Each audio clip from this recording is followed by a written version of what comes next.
जय हिंद प्यारे साथियों, कैसे हैं आप सभी। आशा करता हूं कि आप लोग बहुत अच्छे होंगे। और कल आप लोगों का हिंदी का एग्जाम है, जिसे बहुत जोर शोर से तैयारी कर रहे होंगे।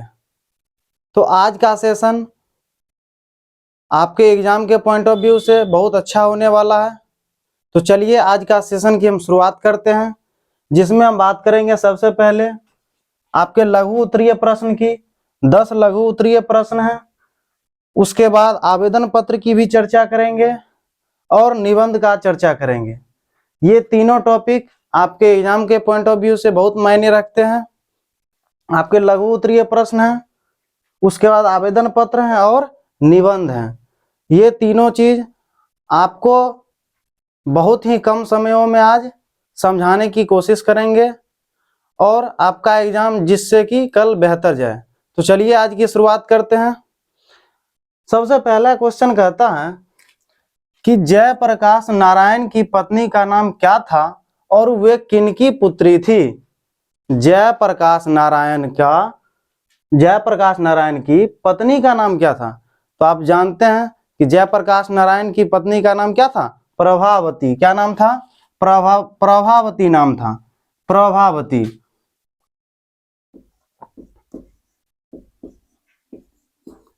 क्या नाम था, प्रभावती नाम था जयप्रकाश नारायण की पत्नी का नाम। आप यहाँ पे गौर करिएगा, जयप्रकाश में भी प्र है और यहाँ पे प्रभावती में भी प्र है। तो आप इस ट्रिक से याद रख सकते हो कि जयप्रकाश नारायण की पत्नी का नाम क्या था, तो प्रभावती था। उसके बाद कहता है कि वे किनकी पुत्री थी। प्रभावती जो थी वो किनकी पुत्री थी, तो वो ब्रज किशोर प्रसाद की पुत्री थी। किनके, बीके प्रसाद, यानी ब्रज किशोर प्रसाद, ब्रज किशोर प्रसाद। तो आपका पहला क्वेश्चन हो गया कि जयप्रकाश नारायण की पत्नी का नाम क्या था, तो प्रभावती था। और वे किनकी पुत्री थी, तो BK Prasad, that is Braj Kishore Prasad. Next question की अगर हम बात करें तो दूसरा क्वेश्चन कहता है कि नारी की पराधीनता कब से प्रारंभ हुई। तो ये टॉपिक आपको अर्धनारीश्वर में दिया गया है और इसमें रामधारी सिंह दिनकर कहते हैं कि नारी की पराधीनता तब प्रारंभ हुई जब कृषि का पहला सोपान शुरू हुआ। यानी जब कृषि के विकास का पहला सोपान शुरू हुआ था, यानी जब कृषि के विकास की पहली प्रक्रिया शुरू हुई थी, तो उस समय नारी की पराधीनता भी प्रारंभ हो गई थी। यानी आपका जो नारी की पराधीनता है वो कृषि के विकास के साथ ही प्रारंभ हो गया था। तीसरे क्वेश्चन की अगर बात मैं करूं तो तीसरा क्वेश्चन कहता है भगत सिंह को विद्यार्थियों से क्या अपेक्षाएं हैं।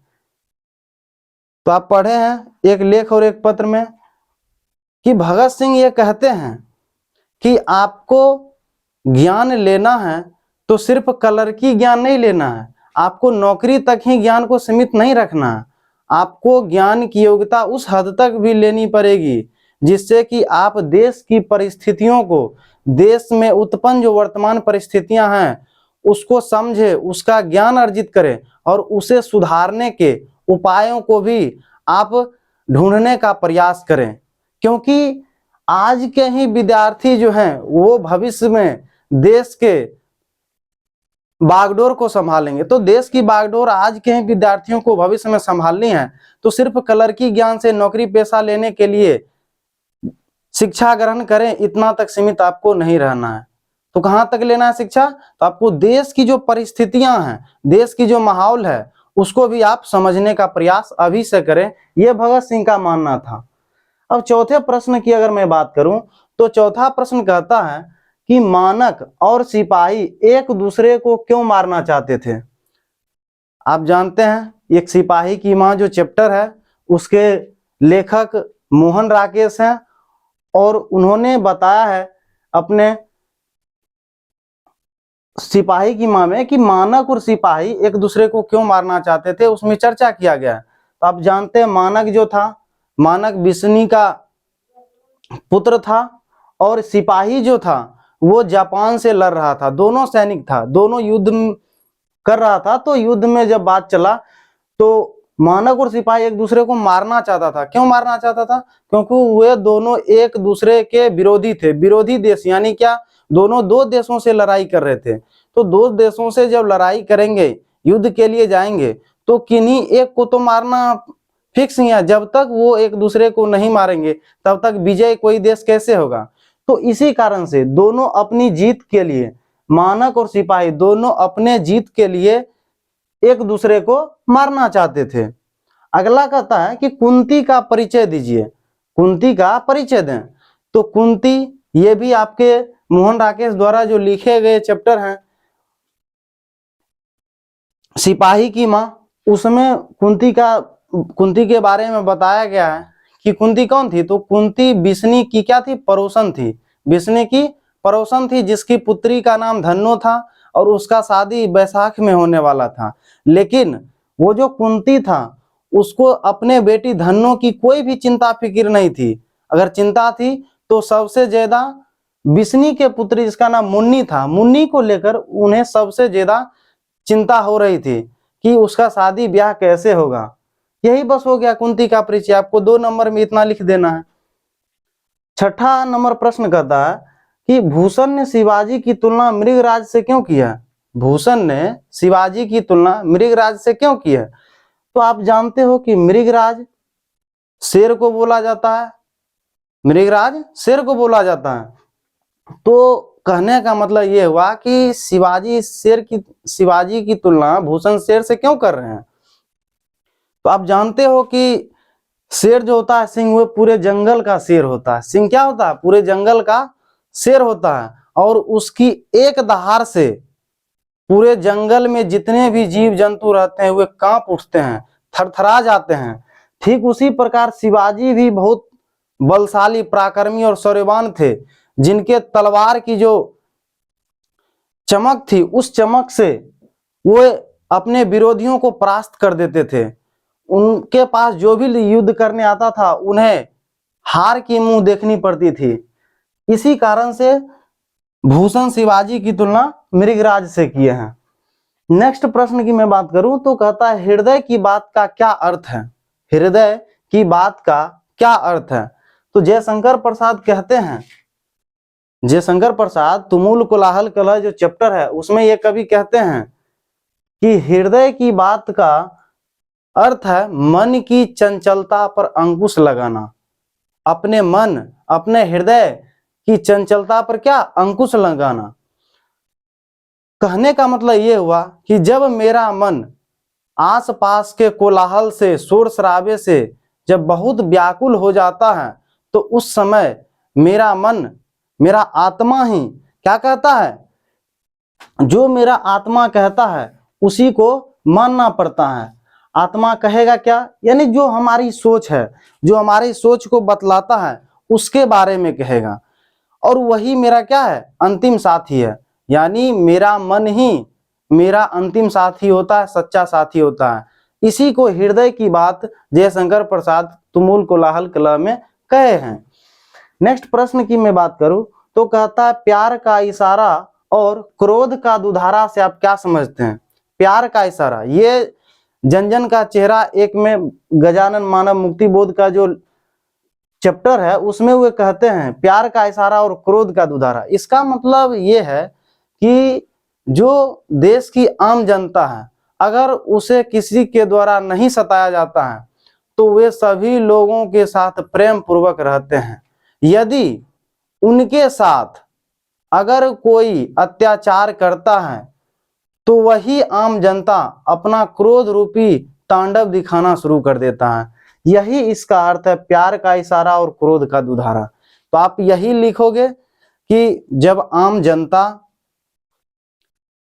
पर कोई अत्याचार नहीं करता है तो वे सभी के साथ प्रेम पूर्वक मिलके रहता है, अपने सुख दुख को बांटता है। और वही जनता जब उस पर किसी दूसरे के द्वारा अत्याचार किया जाता है तो अपना क्रोध रूपी तांडव दिखाना शुरू कर देता है। बस हो गया। नेक्स्ट प्रश्न है हरचरना कौन है, उसकी पहचान क्या है। तो हरचरना आप पढ़े हैं, अधिनायक चैप्टर में दिया हुआ है। हरचरना हरिचरण का तद्भव रूप है और हरचरना एक गरीब आदमी है। इसका प्रतिनिधित्व गरीब आदमी से कराया गया है। उसकी पहचान की मैं बात करूं तो वे गरीब आदमी है पहली बात, दूसरी बात गरीब छात्र है और फटे सुथन्ने कपड़े पहने हुए है। और वो क्या करता है, तो वो जब झंडा तोलन होता है तो झंडोत्तोलन के दौरान जनगण मन दोहराने का वो काम करता है। यही हरचरना का परिचय हो गया। नेक्स्ट कहता है अधिनायक कौन है। अधिनायक कौन है, तो आप जानते हो अधिनायक बदले हुए समय का क्या है, ये भी उसी चैप्टर का है, अधिनायक चैप्टर का ही। तो अधिनायक जो है वह बदले हुए समय का तानाशाह है, बदले हुए समय का तानाशाह है, जो आम जनता से अपना गुणगान करवाता है। और वे जनप्रतिनिधि नाम मात्र का है। जनप्रतिनिधि यानी जो जनता का शासक है वो नाम मात्र का है, वो क्या है, तानाशाह रूप धारण किए हुए हैं। बस हो गया अधिनायक का। तो ये आप 10 प्रश्न आपको याद रखना बहुत जरूरी है। और ये 10 प्रश्न यदि आप याद कर लिए हो और एक बार आपको लिख भी लेना है, एक बार लिख लेने से क्या होगा कि आपको एग्जाम में यदि क्वेश्चन इससे पूछा जाता है तो आप उसको अच्छे से जवाब दे सको। उसके बाद ये तो लघु तो ये प्रश्न हो गए 2 नंबर का। अब मैं बात करता हूं आवेदन पत्र का। आवेदन पत्र भी आपको एग्जाम में पूछे जाते हैं, तो वो आवेदन पत्र किस प्रकार के आपके एग्जाम में रह सकते हैं। तो पहले आप एग्जाम्पल में देख सकते हो कि छुट्टी को लेकर प्रधानाचार्य के पास आवेदन पत्र, तो आप पहले देख लें इसको लेकर छुट्टी के लिए आप एक प्रधानाचार्य के पास आवेदन पत्र देख लीजिएगा। उसके बाद दूसरा है ग्रामीण समस्या को लेकर, जो भी गांव का समस्या है उसके लेकर आपको नगर पालिका के पास या नगर परिषद के पास या नगर निगम के पास आपको एक आवेदन पत्र लिखने के लिए आ सकता है। या दूसरा हो सकता है कि आप वो पूछ ले कि ग्रामीण समस्या को लेकर या किसी चोरी डकैती को लेकर थाना प्रभारी के पास आपको आवेदन पत्र लिखनी है, तो आप ये भी देख लोगे। तो आप आवेदन पत्र में छुट्टी को लेकर प्रधानाचार्य के पास देख लीजिएगा, ग्रामीण समस्या को लेकर नगर पालिका के पास देख लीजिएगा। ये आवेदन पत्र का सेक्शन हो गया। नेक्स्ट अगर खंड की बात करूं मैं, तो अगला सेक्शन आता है निबंध का, और ये बहुत ही इंपॉर्टेंट निबंध है, इसको देखना बहुत आवश्यक है। आप लोग 2-3 निबंध को लिखने का भी प्रयास कर लीजिएगा, सुबह में भी 1-2 को लिखने का प्रयास करिएगा, जिससे आप एग्जाम में 100% निबंध को दे सको। क्योंकि जब तक आप निबंध में 100% नहीं लिखोगे तब तक आपका फुल मार्क्स नहीं मिलेगा। कम से कम आप लोग कोशिश करिएगा कि 2 पेज कम से कम लिखा हुआ होना चाहिए निबंध में, कम से कम 2 पेज आपको लिखना ही है। 2 से 3 हो जाए तो बहुत अच्छी बात है। तो मैं अगर निबंध में बात करूं तो इसके लिए इंपॉर्टेंट निबंध में बता रहा हूं कल के एग्जाम के लिए। पहला है हमारा प्रिय। हमारा प्रिय में क्या, तो हो सकता है मेरा प्रिय त्योहार दे सकता है, मेरा प्रिय पुस्तक पूछ सकता है, मेरा प्रिय कवि पूछ सकता है, मेरा प्रिय खेल पूछ सकता है। ये आप एक बार देख लें, इससे को लेकर अभी बहुत इंपॉर्टेंट माना जा रहा है। आर्ट में भी इस टाइप के क्वेश्चन पूछे गए हैं। नेक्स्ट क्वेश्चन है पर्यावरण या वृक्षारोपण। तो निबंध में ये भी इस साल का बड़ा ही इंपॉर्टेंट क्वेश्चन माना जा रहा है। आप ये निबंध को देख लोगे, पहला पर्यावरण या वृक्षारोपण, दोनों आए तो आप सेम लिख सकते हो, वृक्षारोपण हो या पर्यावरण हो। अगर पर्यावरण है तो सिर्फ एक प्रदूषण के बारे में आप चर्चा विस्तृत कर सकते हो, या वृक्षारोपण है तो सिर्फ आपको पेड़ पौधा से ही रिलेटेड आपको बना देना है। आपको इससे पिछला वीडियो में हमने निबंध पे चर्चा भी किया था, और उस निबंध में हमने पर्यावरण वृक्षारोपण पे अच्छे तरीके से बताया भी था कि किस प्रकार आप लिखोगे, किस प्रकार से पंक्तियां दोगे। कुछ कवि का जो लिखे हैं उनके कविता का पंक्ति उठाकर अगर दे देते हो तो गागर में सागर हो जाएगा। उसके बाद है दहेज प्रथा और नशाबंदी। ये भी आप देख लेना, दहेज प्रथा और नशाबंदी। दहेज प्रथा पूछ सकता है, नशाबंदी या शराबबंदी करके पूछ ले। और सबसे इंपॉर्टेंट ये निबंध है आप लोगों के कल के लिए, सबसे इंपॉर्टेंट मैं बार बार बोल रहा हूं, छात्र या विद्यार्थी और इंटरनेट। आपको इंटरनेट, छात्र या विद्यार्थी से रिलेटेड एक निबंध 99% चांस है आने का, 99 पॉइंट्स चांस है, उससे ज्यादा भी मैं बोल रहा हूँ, 100% तो नहीं बोल सकता हूँ क्योंकि मेरे पास तो कोई बोर्ड सेटर तो नहीं है इस कारण से।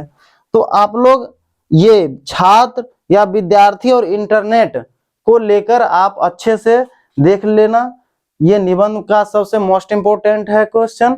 और उसके बाद ये आवेदन पत्र भी हमने बता दिया और ये 10 क्वेश्चन को भी हमने डिस्कस कर दिया। इसे एक बार आप लोग लिख लेना। मैं वैसे कम्युनिटी पोस्ट पे बाद में डाल दूंगा वीडियो के बाद, तो आप लोग फिर भी एक बार देख लेना जिसे समझ में आए और याद कर लेना। तो आज के लिए इतना ही रखते हैं, तब तक आप लोग पढ़िए। जय हिंद।